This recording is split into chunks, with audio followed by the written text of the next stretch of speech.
Muraho, uyu munsi ngiye kubabwira application eshatu ushobora kwifashisha uri kumviriza umuntu cyangwa se kumenya ibyo umuntu akorera kuri telefone. Izi application ubusanzwe zitwa phone tapping app, ariko nanone zikaba zitwa parental control. Impamvu zitwa parental control nuko imiryango imwe n'imwe ikunda kuzifashisha mu gucunga umutekano w'abana babo. Izi app zishyirwa mu matelefone abana babo bakoresha kugira ngo bamenye ingendo bakora, aho baba baherereye, aho bavugana nabo, ibyo bavugana nabo, ndetse n'umwanya bamara kuri telefone. Ibi kandi nanone hiyongeraho kumenya imbuga basura ndetse n'ama social medias bakoresha, uburyo bayakoresha, niba bayakoresha mu buryo bwiza cyangwa se mu buryo bunyuranye butari bwiza. Ibi ariko hari abandi babirengaho bakazikoresha mu buryo nakwita ko butari bwiza. Gushaka kumviriza ibyo umukunzi wawe avugira kuri telefone cyangwa se undi muntu ushaka kumviriza ariko utabifitiye uburenganzira. Mu kuzibabwira ngiye kuzibabwira ari nko buryo bwo kwiga ariko atari uburyo bwo kuzikoresha mu buryo butari ubwa nyabwo. Dore ibibazo wakwibaza: ese ubundi phone tapping apps zikora zite? Izi application zishyirwa muri telefone bashaka gucunga cyangwa se kumenya ibyo ikora, zigakorera muri background zitagaragara muri screen, kwa kundi application ifite aka icon, ubundi zigakurura amadata yose umuntu aba ashaka zikayohereza ku muntu hifashishijwe online dashboard cyangwa se control panel. Ikibazo cya kabiri wakwibaza: ese izi app zisaba jailbreak? Iyi jailbreak ikoreshwa kuri iPhone cyangwa se rooting kuma Android.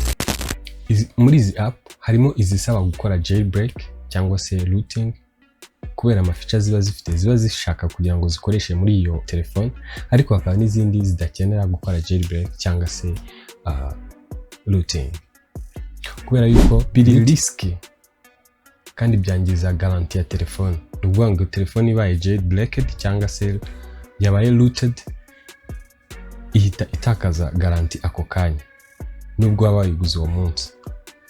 Mbere yuko dukomeza rero, wibuke gukora subscribe kuri Room Z.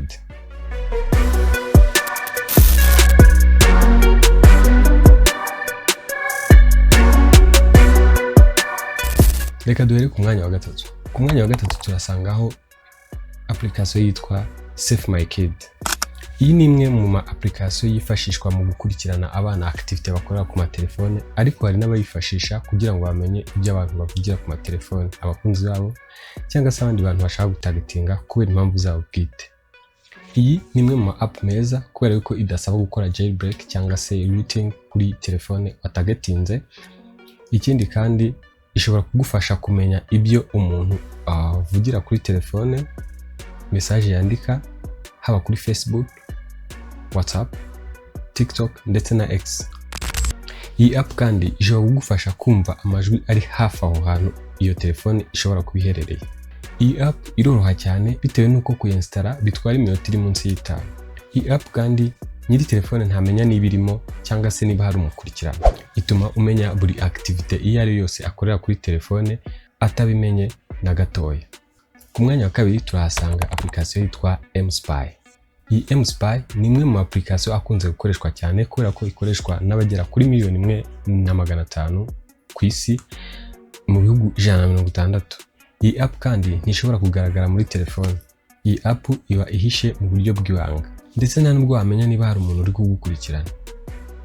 Iyi app ishobora kurikodinga screen, kumenya ibyo uri kwandika, ni ukuvuga iyo typinga umuntu aba areba umubare uri gukandaho cyangwa se inyuguti uri gukandaho, bivuze ngo ubaye unashyiramo password umuntu ashobora guhita amenya password ukoresheje muri iyo application winjiyemo. Iyi app kandi igiye browsing buri browser iyo ari yose ugiyeho, umuntu aba areba urubuga urwo ari rwo rwose uri gusura.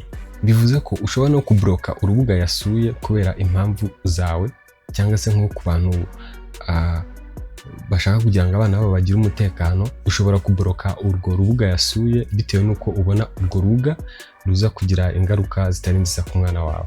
Hari n'abandi rero babikoresha mu kumenya ibyo abakunzi babo bakorera kuri telefone.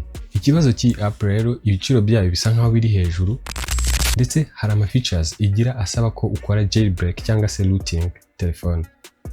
Nabwiye ko jailbreak ikoreshwa muri iPhone naho rooting igakoreshwa ku Android.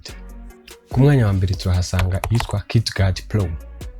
Iyi KitGuard Pro ikoreshwa ku bantu bifuza kumenya ibyo abantu bavugira kuri telefone, live location, ibyo umuntu akorera muri application iyo ari yo yose iba muri telefone. Iyo bigeze mu ma app yo kumviriza amatelefone, iyi app KitGuard Pro ni imwe mu ma app meza nta gushidikanya.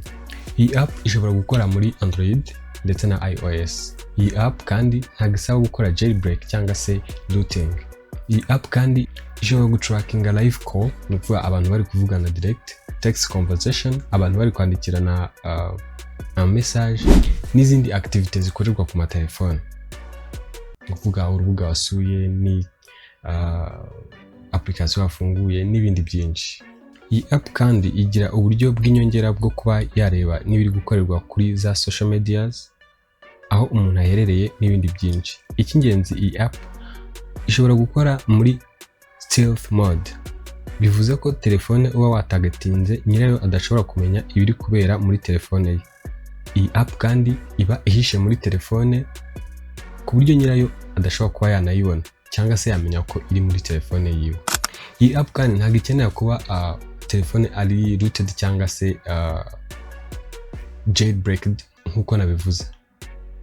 Ikaba yoroshye kuyikoresha ndetse n'ibiciro byayo bikaba biri hasi cyane ugereranyije n'izindi.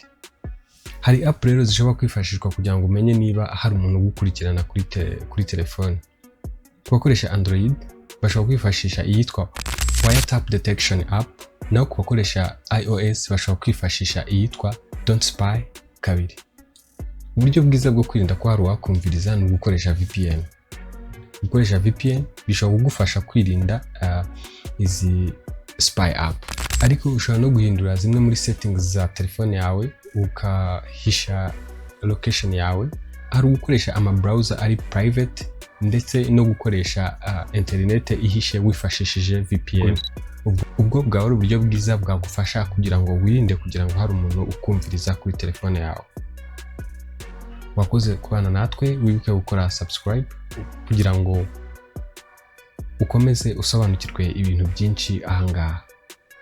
Wakoze kubana natwe, komeza kugira ibihe byiza naho ubutaha.